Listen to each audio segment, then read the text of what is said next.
Welcome everybody, welcome back. It's so awesome to have you here on our channel where we are discussing big topic issues for teenagers. We have our panelists, Momo, Rachel, Mike, to discuss some pretty big things that we feel almost everybody goes through. So today's discussion is going to be primarily focused on stress and how to snap out of that stress mode and really snap into success mode. So let's get started. You know, Momo, what are some of the things that you're stressed about? First of all, thank you, David. There's, a lot of things I'm stressed about currently. Life is not a very easy thing. You always trying to make sure you're, quote, successful. You want to make sure you're on the right track.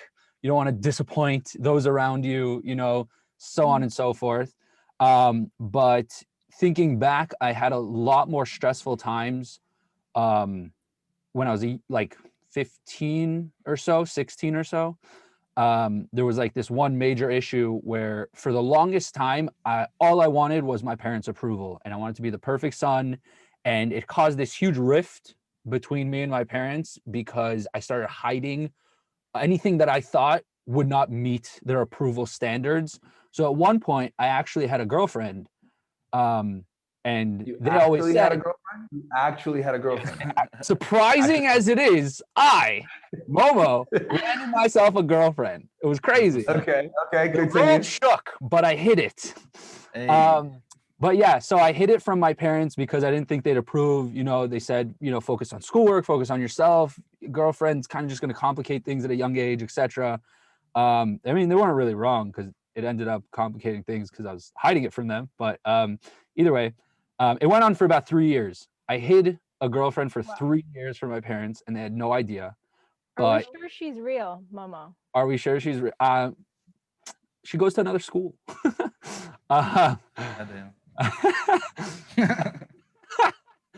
So I hid it from my parents, and it caused me a lot of stress because every time my parents would be like, "Oh, where'd you go?" Something like that. I have to come up with a lie. And I was constantly trying to make sure like the lies never contradicted each other. They made sense. They were plausible. I was hiding it. I was also hiding it from my siblings for most of the time. But eventually they found out, and I was like, okay, just don't tell, mom and dad. Like just keep it on the down low, And eventually they all got roped into it too, and it was causing a lot of stress for me. There was like a rift starting between me and my parents. So I think in general, lies do cause a lot of stress because you're not sure if you're ever going to get caught. You're not sure how many more times you're going to need to lie about it. So what was the end? Where did this go?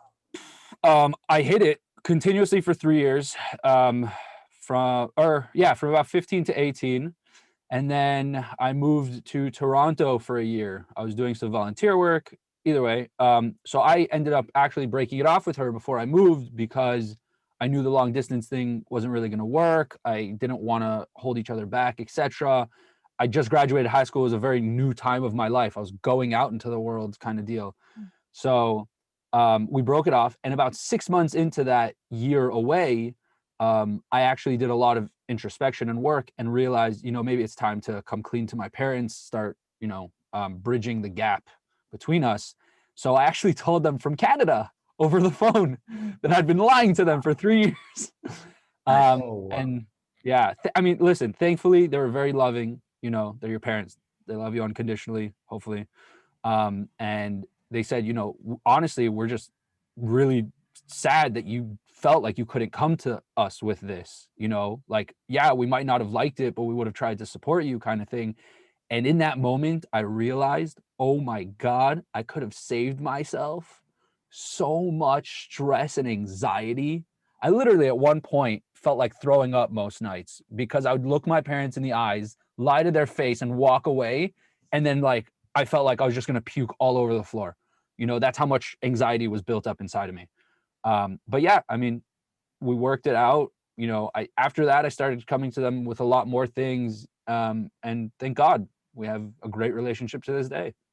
Well, yeah, don't just jump into the solution just yet. We're saving that for our next video. I want to see what other people are stressed about. Rachel, you want to share with us some of the things that stressed you out, either currently or in the past? Sure. Well, Momo, I can say I definitely relate to hiding things and, sneaking around and lying. It was my forte in high school. And it definitely caused a lot of stress.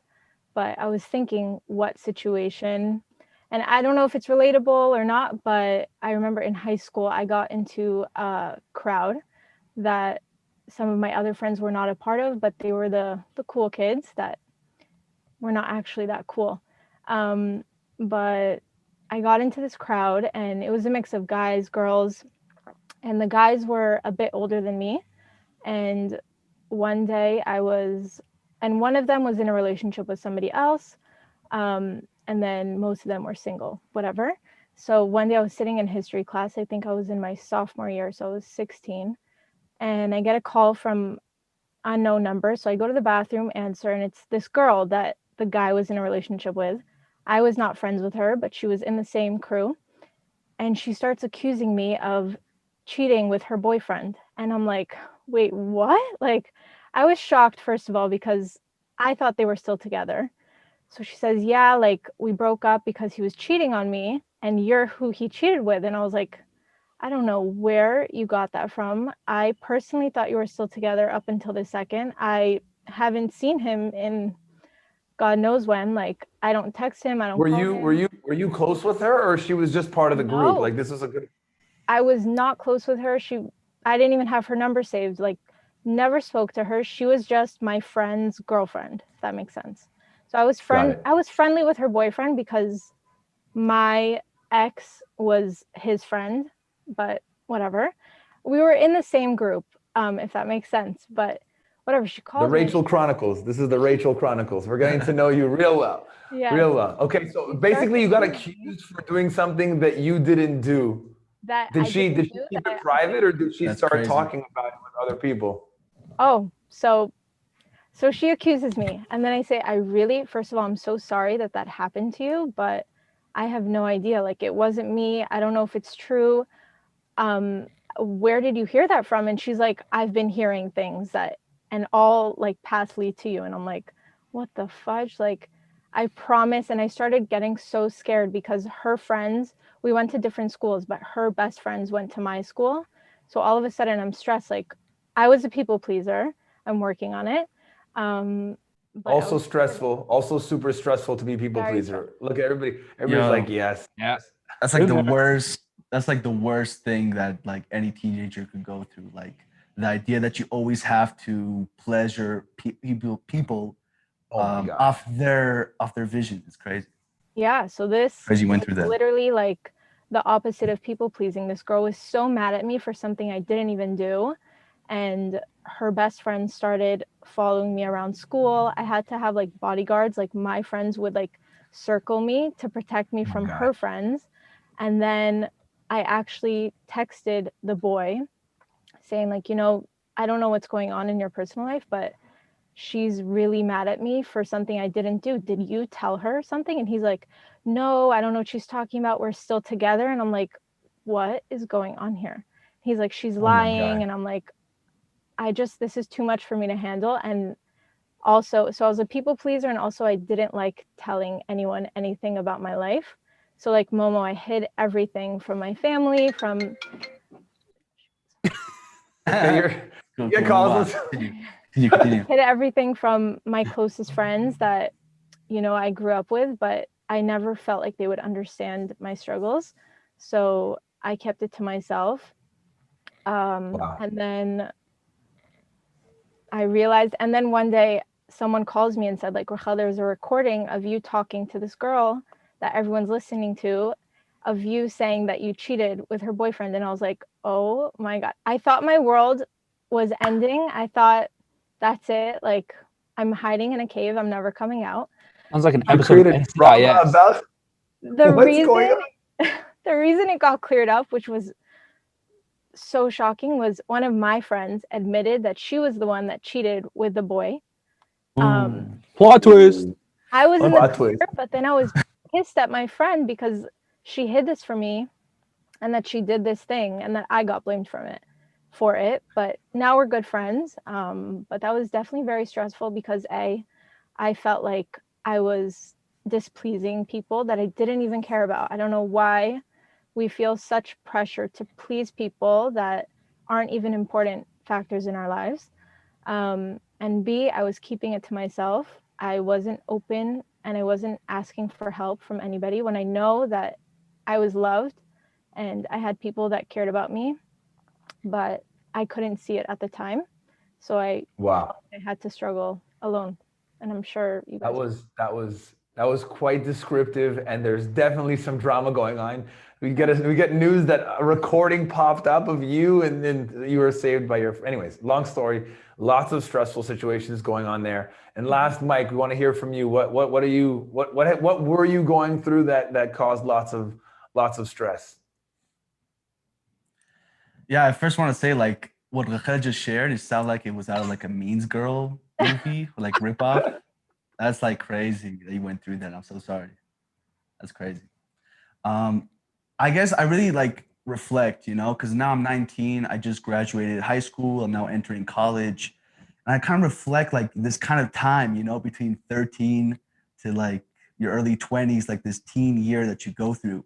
And it's like this weird time in your life where you're still a child. Like, you know, you can't really, you know, if you're like 15, you can't really get a driving license. You can't drink. You're not old enough to smoke or, you know, to go out to different places.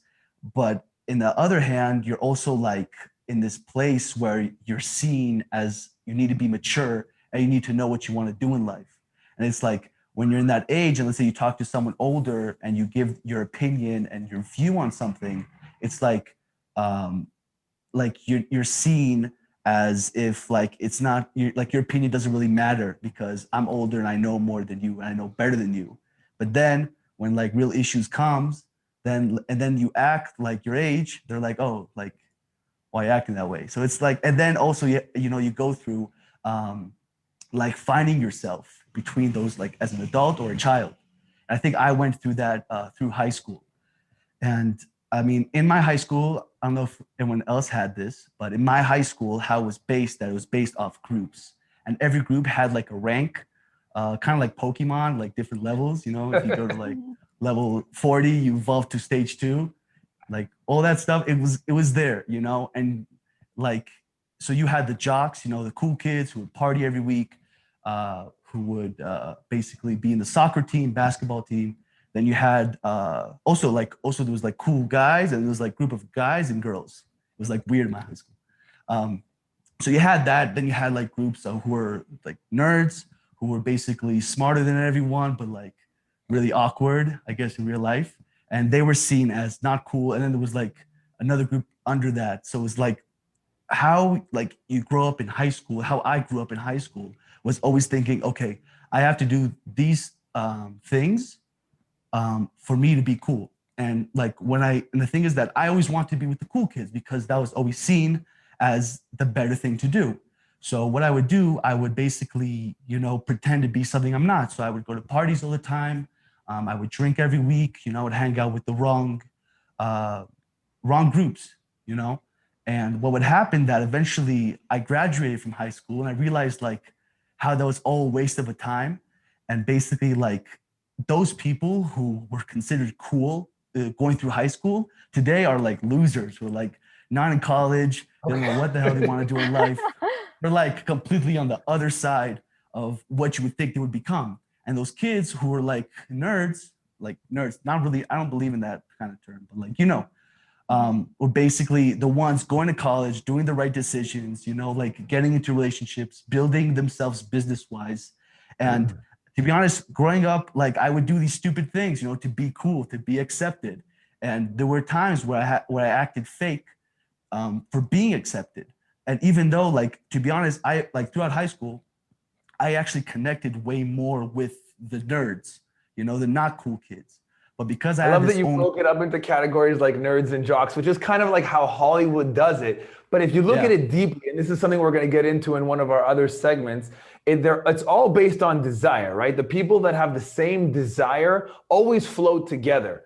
And that's what's so interesting. We're going to have a whole segment on desire and why do you even have a desire? You wake up in the morning and I want to be part of the cool kids. I want to be accepted. Those are really important questions to ask yourself. Like, why am I thinking this way? Why am I wanting these things? Again, for another segment, but I totally see how all these different segments existed. But where was it stressful for you? You feel like always wanting to be in a higher, like you said, Pokemon, like there are levels. Where did you always have a stress? Like you had to like level up, you had to be cooler, you had to be, did it lead you to do things that you didn't really want to do inside so that you could fit in? What was like stressful? Like what was the fear? What were the thoughts in your mind about it? I think, because I mean, personally, I lived in 7 countries like throughout growing up. And always I had this feeling of being the new kid. So I like throughout 0 to 18, I probably went through like 12 to 15 schools, you know, and always I would get bullied, always I would get picked on.